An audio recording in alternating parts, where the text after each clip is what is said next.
Hey everyone, welcome back to the channel and to today's discussion. An unshakable affliction of frustration and discontent appears to have established itself at the root of the human psyche, permeating our everyday lives and nagging us to make the necessary changes that'll lead us to fulfillment. But as the days, months, and years pass, we become even more unsettled by our inability to change course. We begin to resent. We become cynics. We focus our resentment and cynicism both inwards and outwards, affecting our relationships with others and our relationship with ourselves. There develops an inevitable intolerance, even a deep resistance to the thought of change. This only serves to stir up further anguish and mental suffering as our intuition begins to tell us it's too late to even bother. It is this very fate that we anxiously fret over for years, sometimes decades, which eventually plays out. In this video, we will explore how to emerge from a life of quiet desperation and approach living to a more fulfilling existence. First off, we must recognize that such neuroticism is a launch pad. It is most certainly not a condemnation to a future of suffering and longing for the perceived unattainable.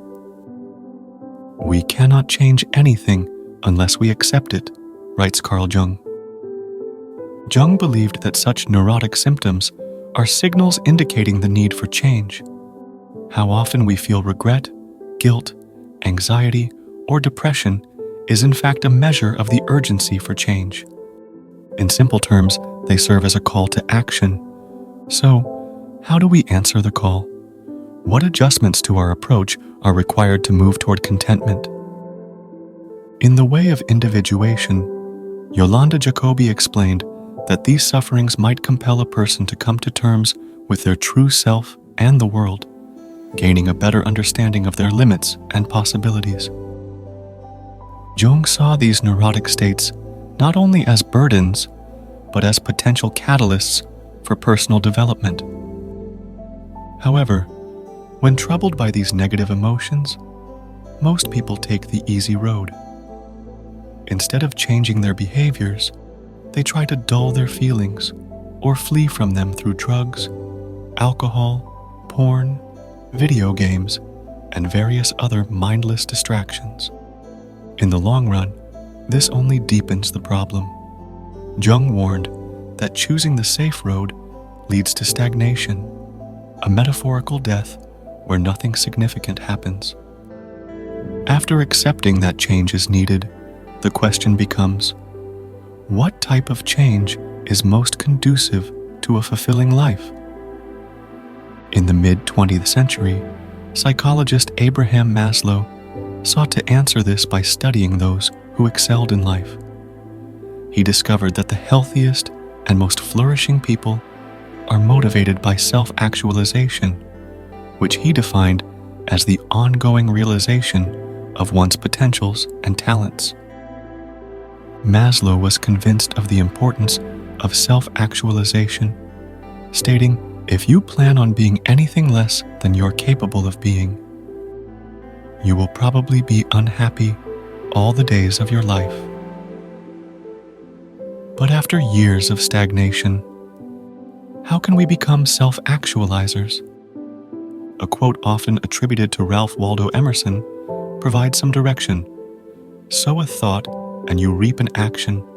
Sow an act and you reap a habit. Sow a habit and you reap a character.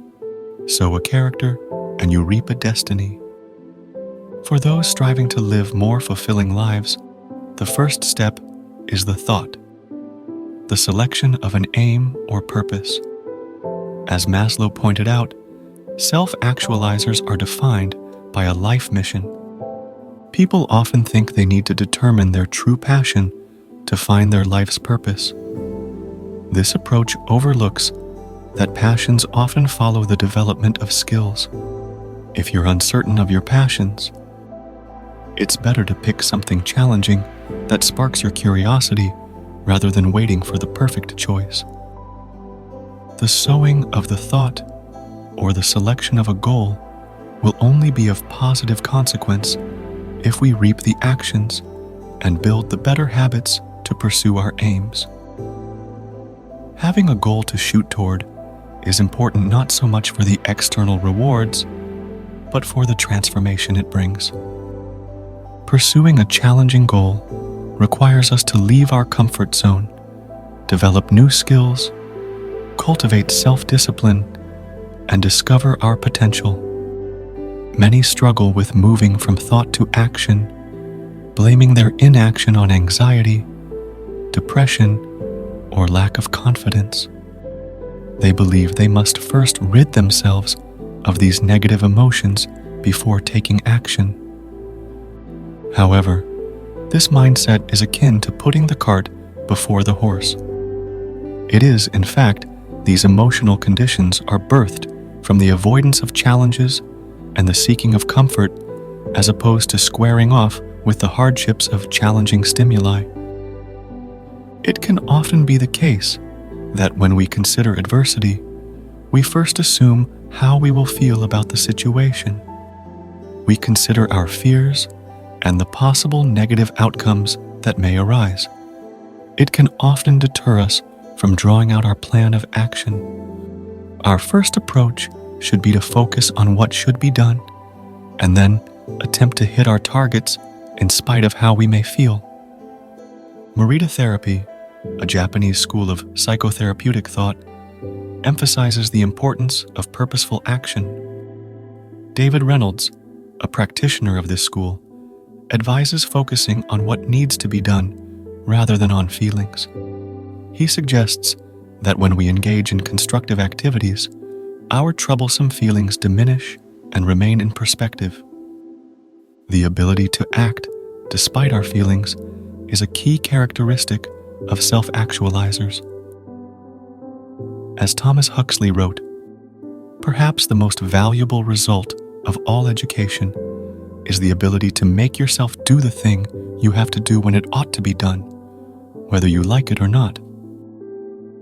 Maslow also noted that self-actualizing does not mean a life free from human problems.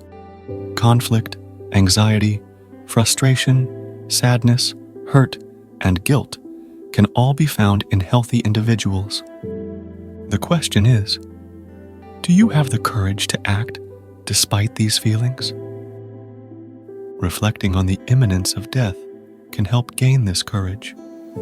The Stoic philosophers believed that an awareness of life's brevity encourages us to live more intensely and courageously. However, awareness of our mortality can also lead to regret if we delay making necessary changes. Yolanda Jacoby warned that obstructing personal development leads to serious crises, physical and mental sufferings, and a constant, indefinable anxiety.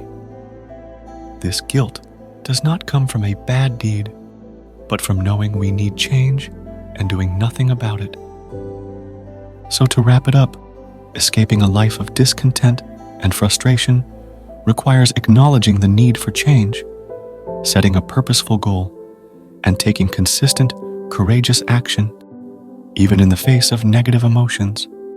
By doing so, we can transform ourselves and live a more fulfilling and actualized life. If you enjoyed today's video, please consider liking and subscribing. And if there is anything that you'd like me to clarify or cover, leave a comment. Thanks for watching.